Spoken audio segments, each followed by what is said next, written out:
Hey everyone, welcome to our January bonus episode of the Tension Podcast. We're a show that acknowledges that most of life and faith is lived in the tension between the two extremes. Each week we look at what many of us were taught growing up in evangelical churches. We weigh it against what our current culture is saying, and we try to find what Jesus has for us in the tension between the two. If we haven't met, my name is Jonathan Crone, and we're joined as always by our co-host, Mr. Eric Williams. Eric, go ahead and say hey to the people. This is like my favorite and least favorite topic to talk about all at the same time. Like I wake up in the morning and I'm just like, yes, today is podcast, politics and religion and race day. And then at the same time, I'm like, I wish I didn't like this so much because I wish we didn't have to talk about it. So you saw the title of the episode, so you know what today's about. Race, religion, politics. If you're getting this the day it comes out, it's Martin Luther King Day. So we figured we would have this conversation. Sex to that, race, religion, politics, and sex, that's like the Mount Rushmore of our podcast, or at least my podcast topics. And for those of you that don't know, Jonathan sends out like this season planning document. He's like, what do you want to talk about? And it's pretty much that. I'm like, can we talk about race? How about religion? How about politics? How about sex? And he's like, no, Eric, we got to talk about other stuff, sex, politics, religion, or race. Not all of them together, because that's a little weird, but Hey, we're combining three of them today. I was gonna say they end up intertwining. Anytime we talk about our boy Jerry, we get a lot of it. Yep. All right. So here's the deal for today. We're going to get into it. Here's the big question we wanted to wrestle with as we get through this. And a lot of it was inspired by some Facebook comments and just some lived experience. But the question is, why are people of faith so segregated politically along racial lines? And that's a big question. So before we get into answering it, I do want to hit a couple of acknowledgments so that we can get these out of the way on the front end. First off, Eric and I are both white. So follow us on anything YouTube. We say, if you didn't know that by our voices, you can see how pasty we are on YouTube every single episode. So although I will say, if you Google my name, that might, you might not know. You might not know what race I am based on that. Anyway, go ahead. If you Google mine, my big old white face shows up. But anything we say today about the experiences of anyone who isn't white is purely observational. Yep. We do not have those lived experiences, and we've only heard of them through stories we've read and friends we've had. So I think that's important for us to acknowledge on the front end. Another thing we need to acknowledge is that both of us come from white, conservative, evangelical backgrounds. If we are more critical of that background, it's not to let the opposite viewpoints off the hook, but rather because our lived experience is the white, evangelical, conservative movement and background. So we know and understand those issues within that worldview better than we do the progressive backgrounds. So we won't need to say that on the front end. Yep. Yeah. And it's, for me, it's a sense of like, anytime I get into these conversations, you got to police your own, I need to take care of my house and the house I come from. And you and I, like you said, we got to take care of our house first before starting to go out into anybody else's. Yeah. Today, we are talking exclusively about white American Christians and Black American Christians, mainly because this is coming out on MLK Day. If you want to make this issue even more complex, you can go look at the numbers for Hispanic Christians and their political leanings. We'll link to some of that down in the show notes. But for today, we're just talking Black and white because that's the issue that kind of some comments on Facebook started this issue. And so we wanted to dive into it more. And then the last thing I want to say before we jump in is today is going to be more societal than it is biblical. We'll tie it all together to scripture at the end, but I want you to know on the front end, if you're the type of people who are looking for us to proof text our view of government based off of some cherry-picked Bible verses, that's not what you're going to get today. It's going to be more societal than theological. This is one of those things too. It's just kind of popped up. My family, we've been going through watching older movies, which is sad when I say older movies, but we got through all of the Indiana Jones movies. And this is like when Indiana Jones, I think it was like in the third one, he says to all of his students, he's like, archaeology doesn't exist in the textbook. Like, you've got to get out in the real world. You've got to experience it. So that anytime there's somebody like automatically wants to pause or skip or turn off or write us a nasty email or something like that, like when you say, Hello oh, at it's not, tensionpodcast.com is where you send yeah, those to. right. Just at me, Eric W712 on everything except Twitter. I don't look at that anymore. But anyway, like, just go ahead and tell us. But the bottom line is, it is all scripturally backed. We're talking about how it actually plays out in the real world. So if it's good for Indiana In the Jones, actual tensions. Yeah, in the tensions.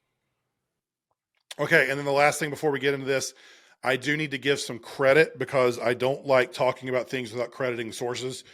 If you want the long-term history of this issue and hear it all condensed into like a 13-minute video with no commentary, Phil Vischer, the guy who made fairy tales, made Veggie Tales, Yep. and hosts the Holy Post podcast, he has an incredible YouTube video breaking all of this down. It's linked in our show notes today.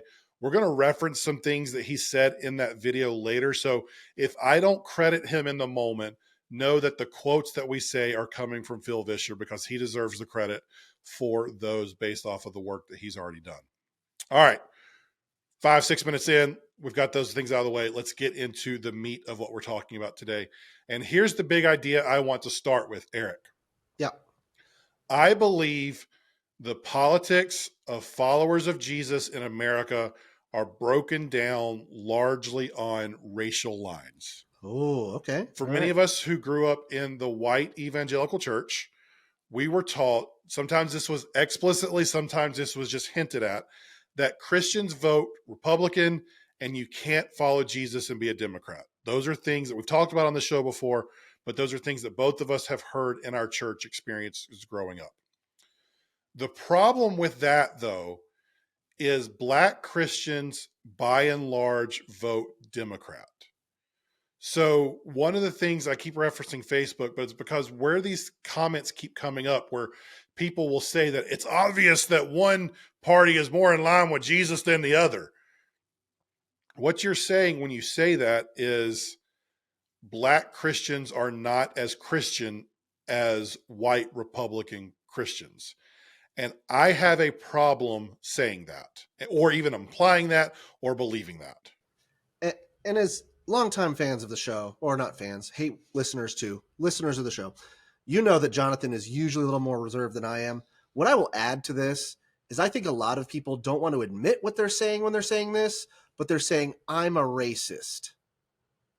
Because if you're sitting there and you're going, it's obvious that there's one type of Christian, one party that is, espouses Christian values and the other is not. And at the same time, like, you're the same type of person that 20 years ago, 30 years ago, you'd use the word welfare queens, or 10 years ago, you'd use the word thugs or anything else like that. But, your church is going to schedule a mission trip to a inner city Black church and help them out somewhere. It's like, I think you gotta look where that politics, race, morality. Back in the old church, it would be, Jesus got to do a work in your heart. You got to check your heart, bro. If you go back to the episode we did a couple seasons ago on racism in general in the church and whitewashing Christianity, we did a couple episodes on that. One of the things that we talked about in that episode was the idea of the different layers of racism. And one of the things within the overall umbrella of racism is racially ignorant or racial ignorance, where you just don't know or don't realize that what you are doing or what you are saying, how it impacts those of a different race.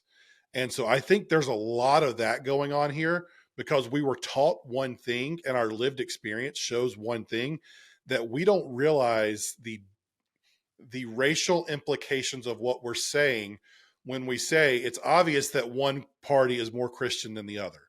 And if you've listened to this show for any amount of time, you know I have said, I am okay you voting conservative.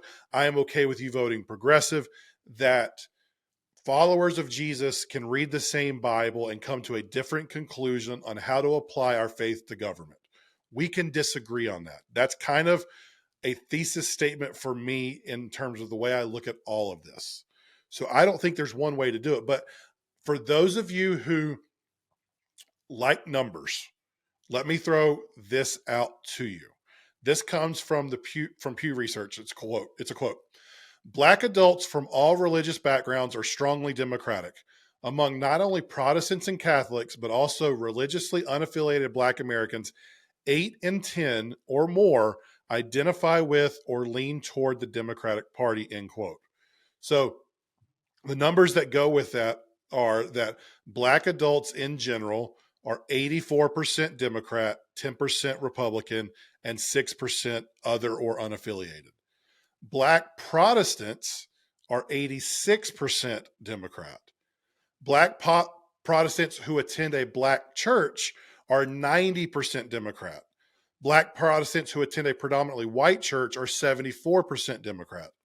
Black Protestants who attend a multiracial church are 83% Democrat. And Black Protestants who attend church services weekly at any type of church are 81% Democrat. By comparison, white adults who attend church services weekly are 73% Republican. So we go back to what we started, our big idea for today. The politics of followers of Jesus in America are broken down largely on racial lines. Eric, Yes. we know you don't read the notes beforehand. Stop it. So you probably didn't know those numbers coming into this. When you hear the numbers like that, what does that show you, and what comes to mind? Okay, all right. I'll skip the backhanded insult there, but we'll just keep moving.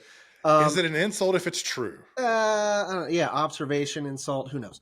Anyway, so just a caveat: this is like these numbers are what they vote, not necessarily who they'd identify as, right?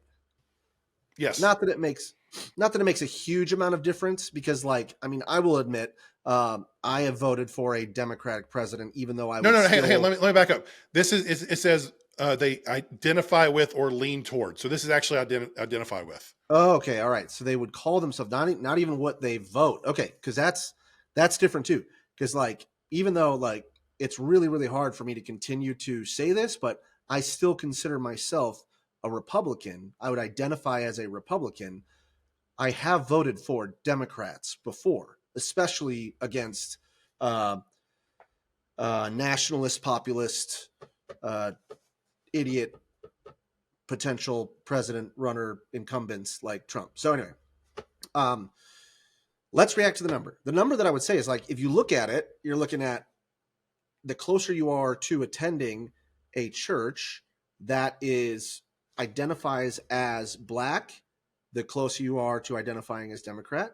And then the closer you are to attending a church who identifies as white, the closer you are to identifying as Republican, or, you know, less Democrat.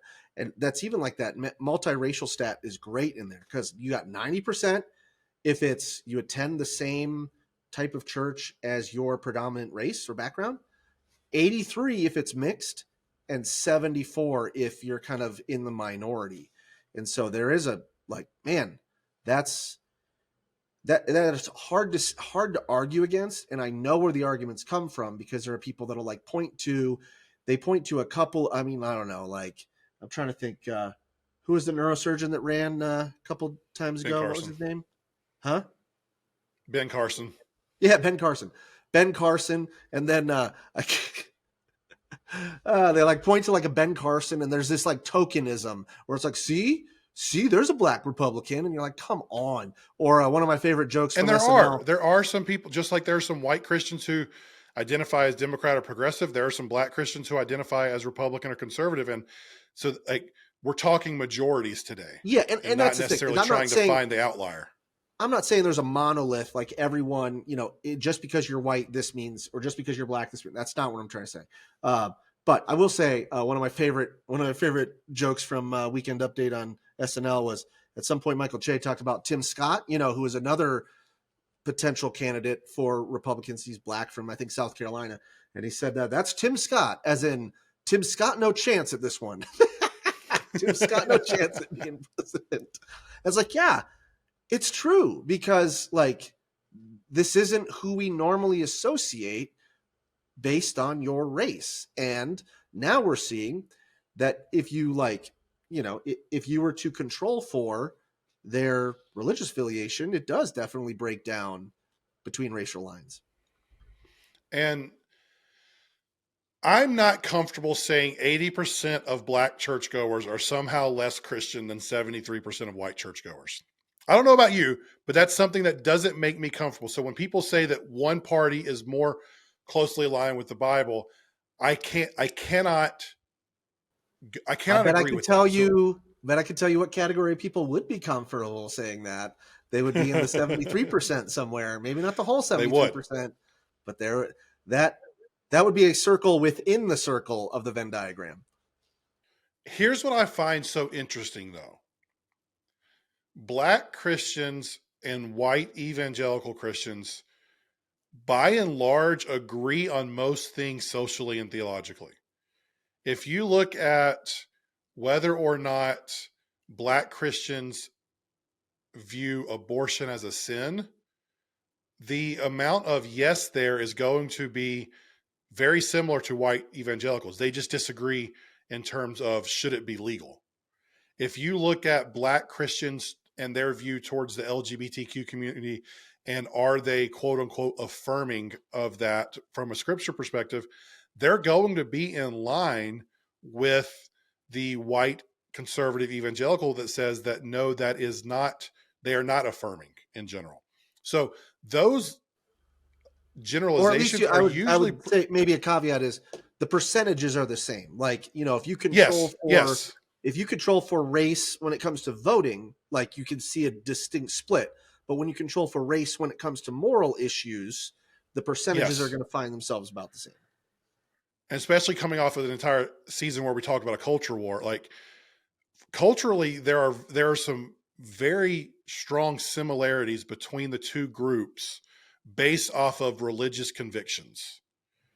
But where the disparity happens is in the voting habits in terms of what party they're leaning towards in American politics. And if you want the pre 1980s and civil rights view of why that is, go watch the video we're linking from Phil Vischer because he explains it in a great way.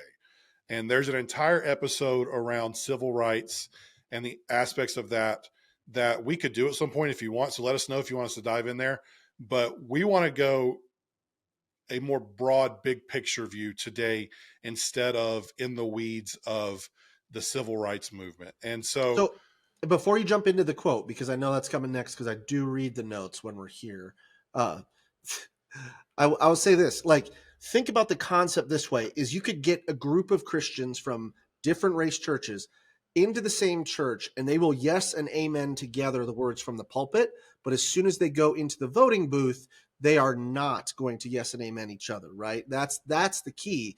Is we could sit together we in the read the pews, same or we Bible, yep. hear the same teaching, and we apply that teaching to government in different ways. Yes. And so to it it's a huge leap that I mean, I don't espouse to know well enough that argument to be able to, speak intelligently against it. And I would love to have someone say, like, how do you justify saying that we can both agree scripturally on this end, but somehow you believe, not you, but the thesis here, that there's a belief that the color of your skin, right, or the belief that whether you vote Republican or Democrat determines whether you're an actual Christian rather than the other way around. If we're coming from the same Bible, we're coming from, we can agree on very similar topics, morality wise and theologically, then I want somebody like respond and let us know. Like, I want to know, where can you actually justify saying that, no, it's not here that makes the determination. It's when you go into the voting booth. But there's probably a reason why. And that's why I'm interested in this, because if we can unpack why these perspectives are different, I think that's key. And I love this quote because it really, I think it was like, yes, it was like a feeling in my mind, in my, in my bones. And I was like, and then, you posted the quote and I go, that's it. So let's talk about it. Before we get to the quote, here's what I want to set up the rest of our time together around this idea. This is my, I think I've already said thesis, but this is my thesis for why this is happening, why there's a disparity. I believe the way we view our politics and the role of government is more closely tied to the way government has impacted our life than it is to our theology. Let me say it again. The way we view our politics and the role of government is more closely tied to the way government has impacted our life than it is to our theology. And I think Phil Vischer summed it up really well in the video we've been referencing. He says, quote, think about the words progressive and conservative. A progressive believes things should be improved by making progress and moving forward, by progressing. A conservative believes the good things we presently have are at risk of being lost or need to be conserved. The best way to explain why white Christians vote for conservative candidates and black Christians vote for progressive candidates may simply be this. What do we see when we look in the rear view mirror? White Christians see a simpler time when everyone went to church, when we prayed in school, when abortion was illegal, and gender roles were clear. When black Christians look in the rearview mirror, the view is very different. They see fire hoses and church bombings and lynchings. Eric, in the notes, I simply have written, Eric, have at it. So, Eric, have at it.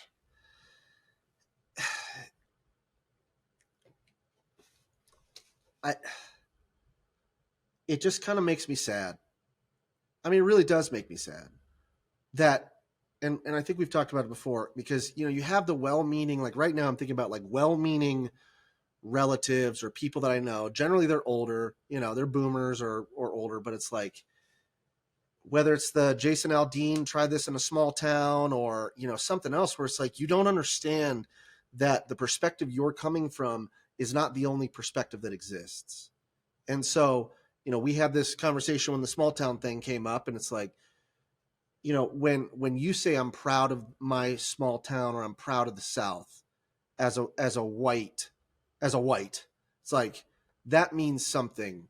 Leave the doors unlocked and know your neighbors, and know one street light in the town, and everybody looked out for everybody else and everything like that. But it's like, when you say that in a different context to people, they're looking in the rear view mirror, as Phil would say. They're looking in their experience differently, and they're seeing dogs being unleashed on people that look like them, and they're seeing fire hoses being unleashed on people that look like them, and they're seeing people that look like us dressed up in white robes going after people that look like them. They're seeing people that look like them hanging from nooses on a tree.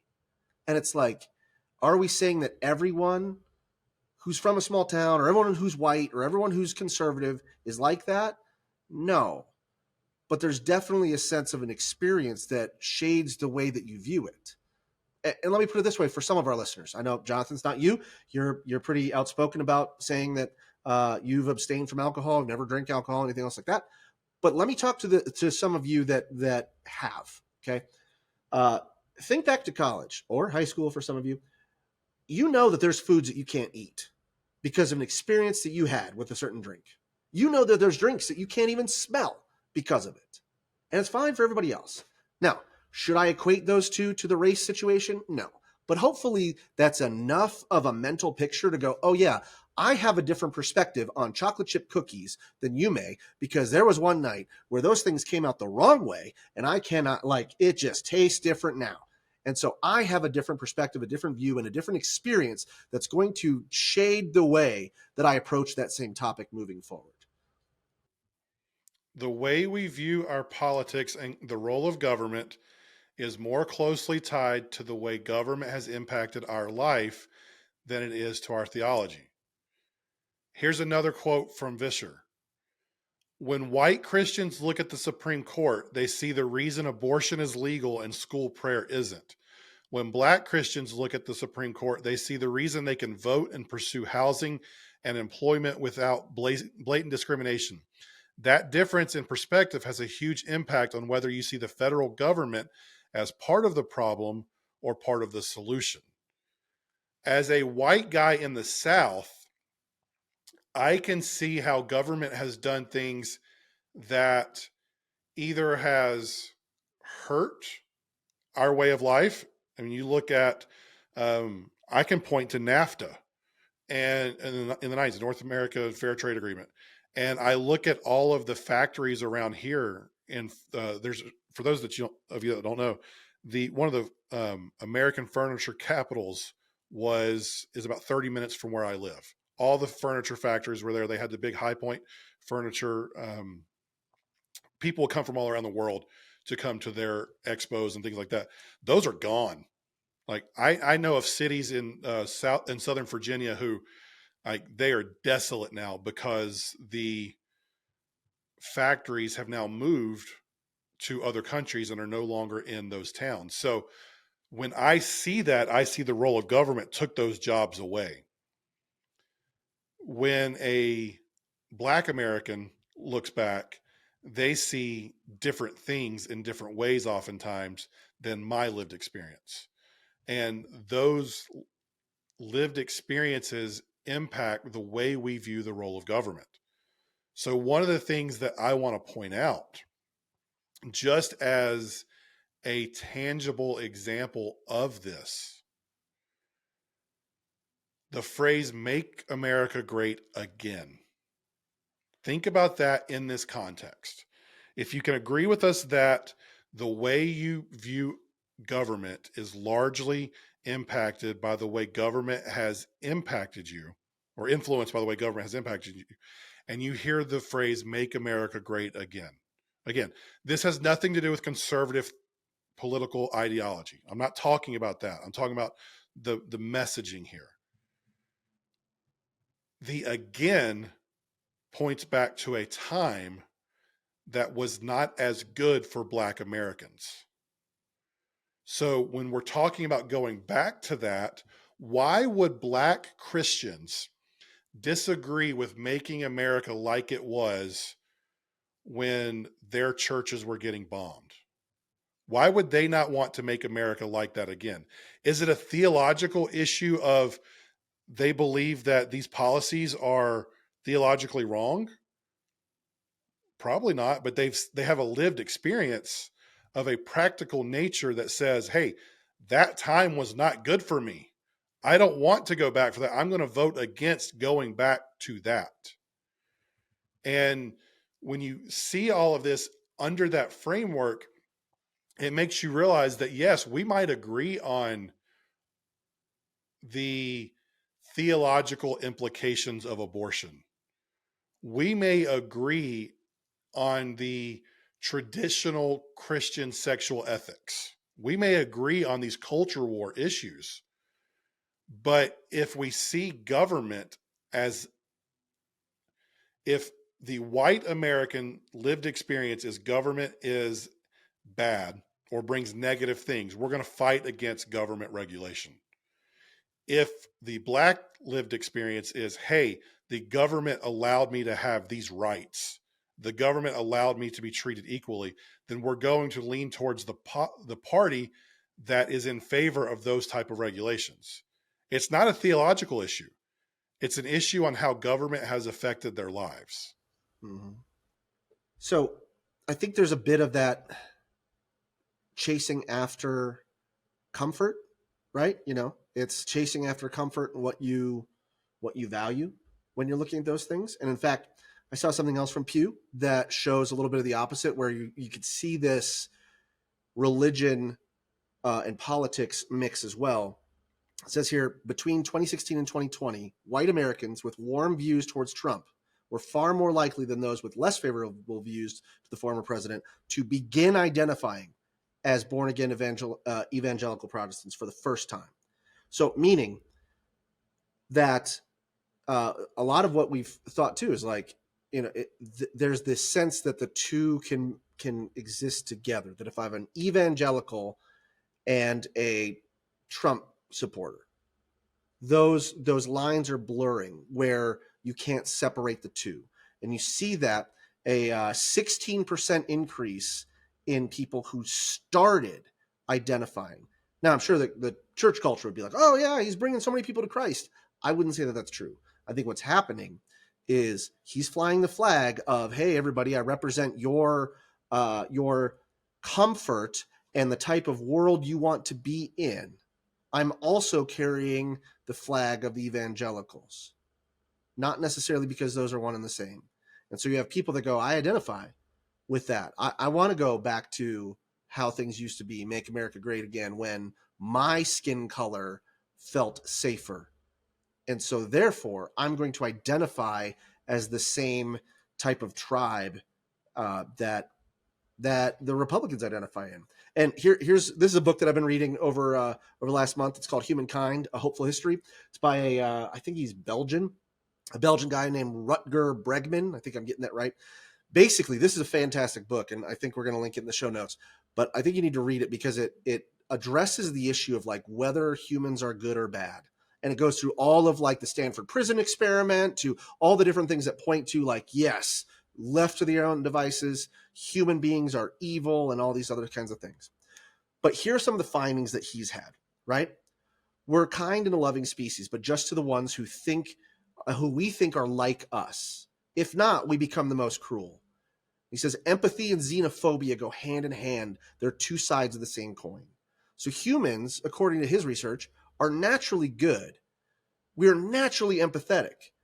But the problem is we're so empathetic to the people that look and seem like us, right? So that's it. So prejudice, hate, this is from him again. Prejudice, hatred, and racism stem from a lack of contact with the stranger, with the other person. Contact is what engenders more trust, more solidarity, and more mutual kindness, which is very interesting when you think about some of the political statements that are happening now. Why do, on both sides of the aisle, I'm not just going to point at the Republicans, but why are we pointing at the other side and giving them evil names? Because it's not bad enough that they're Democrats or they're liberals or they're progressives. All of a sudden they become what? Marxists or baby murderers or America haters. America haters, those sorts of things. Same thing on the other side, or racists. Same thing on the other side. It's like, it's not enough that they're conservative or Republicans. They're fascists. They're bigots. They're whatever you want to say, right? Keep going, racist, anything else like that. And it's because internally that helps us to be able to go, okay, they're different from us. So I can get over my natural altruism and empathy towards them. I now can hate them and what they stand for.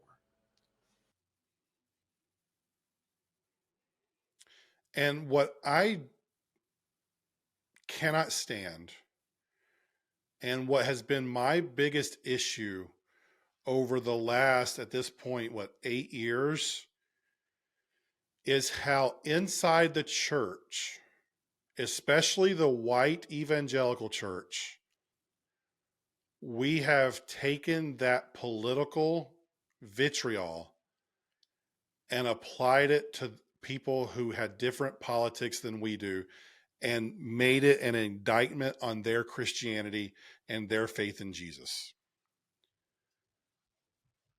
But why? Because you cannot justify hating them or wanting to vote for something that puts their interests down if you see them as being like you. I think that's the whole point, is like, it's so hard to hate somebody, or it's so hard to vote against somebody's self-interest until you can say, you know what, I don't identify with who they are. So that's why I think it's so much easier, because we have to vilify the other person in order to justify our own needs to try. That's why we're like, well, we gotta love the sinner, hate the sin, but you don't actually love the sinner, right? Like, you're not actually doing that. Or it's like, we got to speak the truth in love, but you're not actually being loving. You're just justifying that to separate you, so that way you don't have to feel the type of empathy, love, and support as you would for someone that you identified as being part of your people group. And that, we are talking about race, but it doesn't have to be race. It could be anything. It could be nationality. It could be whatever, it could be football fans. Who cares, right? It's like, there's that sense that you can just justify them as, they're one of those dirty Bama fans, or they're one of those dirty Duke fans, or they're one of the whatever, right? You could just push them aside. Go to hell, Duke. You can just push them aside because you've labeled them as somebody that's outside of your people group. And now that justifies lowering your empathy a bit.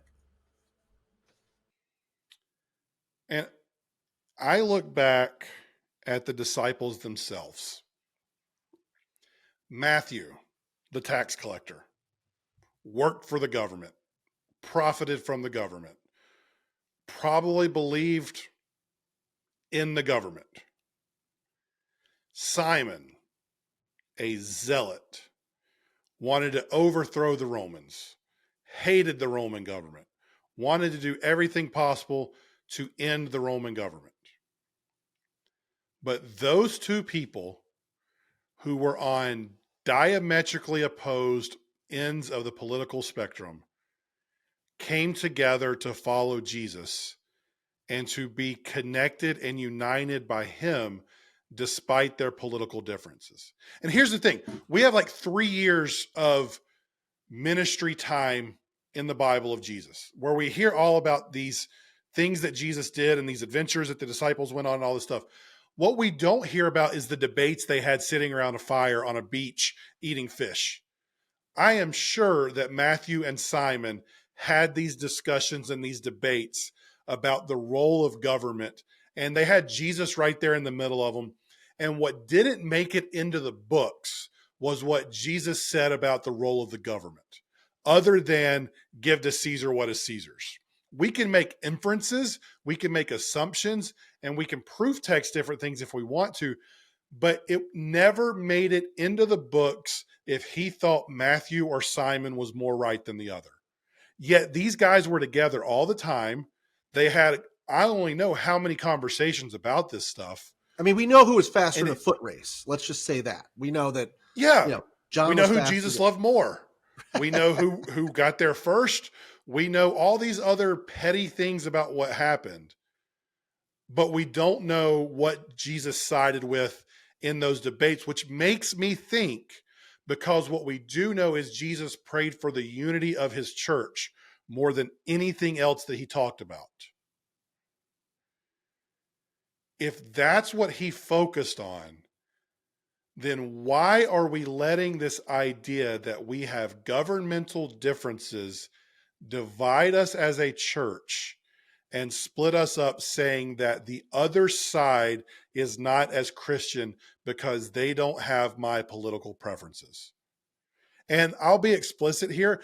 I don't see the black church saying white Republicans aren't as Christian as they are.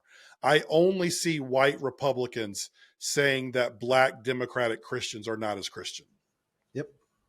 And as a white guy in a predominantly Republican area who grew up in that mindset of republicanism and conservatism, I have had to repent for having that thought process as well, because that's what was ingrained in me growing up. That's what I have lived around. I went to Liberty, for God's sake. I have 2 degrees from there. So one of the reasons I'm so passionately defensive of this idea that we can follow Jesus and disagree politically is because I have seen the negative impacts it can have, and I believe it is anti-Christ, and it is not what we should be doing as Christ followers and the way that we should be going about viewing things. We can disagree about the role of government, but we can be united by what Jesus came to do with his death, resurrection, and his ministry here on earth.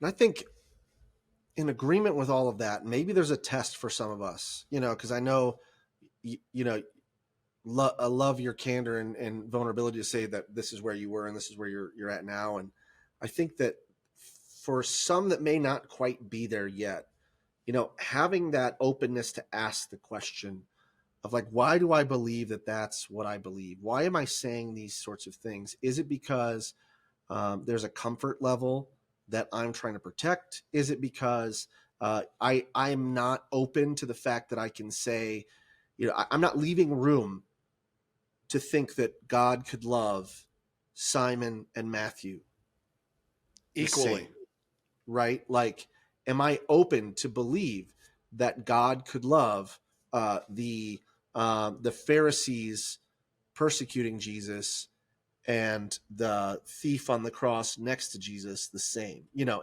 Those sorts of things. It's like, you're not allowing room in your brain for it because it's cognitive dissonance that makes your brain want to just throw up. I get it. It's like my brain just doesn't, it's hard for my brain to allow for that. But in reality, I don't have to justify my way of life against someone else's way of life and everything else like that. Like, we can acknowledge that me looking in the rear view of what America used to be and someone from a different race looking in the rear view from what America used to be can see two different views of America, and they're both correct. And I Hey, don't can I need to interrupt you real quick? downplay their view, and I don't need to say why their view is wrong. I also want to say this.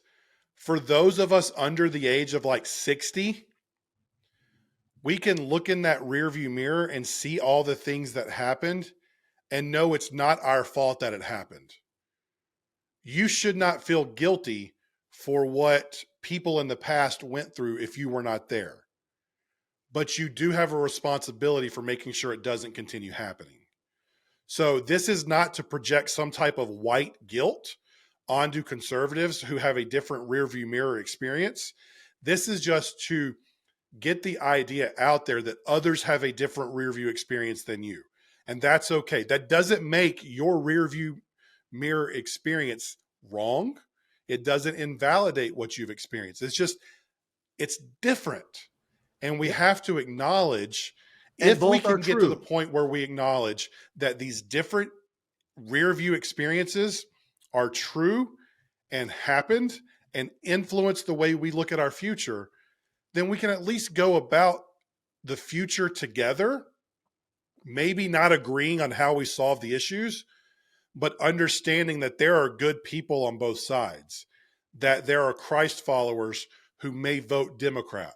There are Christ followers who, I know this is a weird thing to say, but our culture today makes it seem like, the progressive culture makes it seem like people who are conservative and claim Jesus don't actually care about others. Yes, they do.